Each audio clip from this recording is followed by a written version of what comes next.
यह कहानी बहुत ही पुरानी है। उस समय महात्मा गौतम बुद्ध पूरे भारतवर्ष में घूम घूम कर बौद्ध धर्म की शिक्षाओं का प्रसार कर रहे थे। धर्म प्रचार के सिलसिले में वे अपने कुछ अनुयायियों के साथ एक गांव में घूम रहे थे। काफी देर तक भ्रमण करते रहने से उन्हें बहुत प्यास लग गई थी। प्यास बढ़ता देख उन्होंने एक शिष्य को पास के गांव से पानी लाने के लिए कहा। शिष्य जब गांव में पहुंचा तो उसने देखा कि वहां एक छोटी सी नदी बह रही है, जिसमें काफी लोग अपने वस्त्र साफ कर रहे थे और कई अपने गायों को नहला रहे थे। इस कारण नदी का पानी काफी गंदा हो गया था।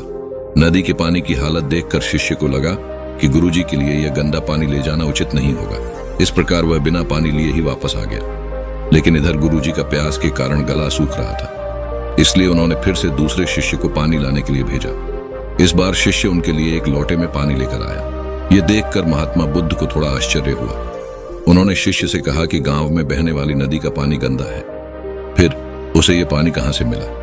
शिष्य ने कहा, हाँ गुरुजी, उस नदी का पानी वाकई बहुत गंदा था, लेकिन जब सभी लोग अपना काम खत्म करके चले गए तो मैं कुछ देर वहीं रुका और पानी में मिली मिट्टी के नीचे बैठ जाने का इंतजार करने लगा। नदी जब मिट्टी बैठ गई तो पानी साफ हो गया। मैं वही पानी लाया हूँ। शिष्य का यह उत्तर सुनकर महात्मा बुद्ध बहुत प्रसन्न हुए और अन्य शिष्यों को सीख दी कि हमारा जीवन भी नदी के पानी की तरह है।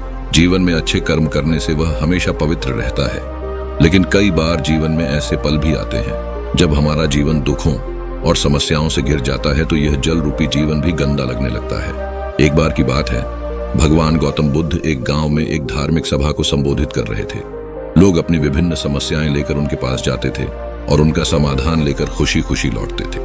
उसी गांव में सड़क के किनारे एक गरीब आदमी बैठा रहता था और महात्मा बुद्ध के उपदेश शिविर में आने जाने वाले लोगों को ध्यान से देखता था। उसे बहुत आश्चर्य हुआ कि लोग बहुत उदास चेहरे लेकर अंदर गए, लेकिन जब वे वापस आते हैं तो बेहद खुश और प्रसन्न नजर आते हैं। गरीब आदमी को लगा कि क्यों न वह भी भगवान के सामने अपनी समस्या रखे। मन में यही विचार लेकर वह भी महात्मा बुद्ध के पास पहुंचा। लोग खड़े होकर अपनी समस्याएं बता रहे थे।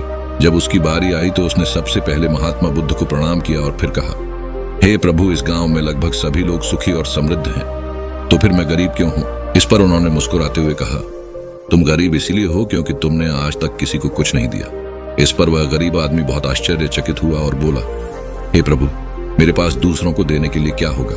मेरे लिए खुद का गुजारा करना बहुत मुश्किल है। मैं लोगों से भीख मांगकर अपना पेट भरता हूँ। भगवान बुद्ध कुछ देर चुप रहे, फिर बोले, तुम बड़े अज्ञानी हो। भगवान ने आपको दूसरों के साथ साझा करने के लिए बहुत कुछ दिया है। आपको एक मुस्कान दी है जिसके जरिए आप लोगों में खुशियां फैला सकते हैं। तुम्हें मुंह इसलिए दिया गया है कि तुम लोगों से मीठी मीठी बातें कर सको और उनकी प्रशंसा कर सको। आपको लोगों की मदद के लिए 2 हाथ दिए हैं। भगवान ने जिसे ये 3 चीजें दी हैं वह कभी गरीब और दरिद्र नहीं हो सकता। गरीबी का विचार व्यक्ति के मन में रहता है, ये एक भ्रम है, इसे हटा दो। कभी भी अपने मन में दरिद्रता का भाव उत्पन्न न होने दें। गरीबी अपने आप दूर हो जाएगी। भगवान बुद्ध का संदेश सुनकर उस व्यक्ति का चेहरा खिल उठा और उसने इस शिक्षा को अपने जीवन में उतार लिया, जिसके कारण उसे फिर कभी दुख नहीं हुआ।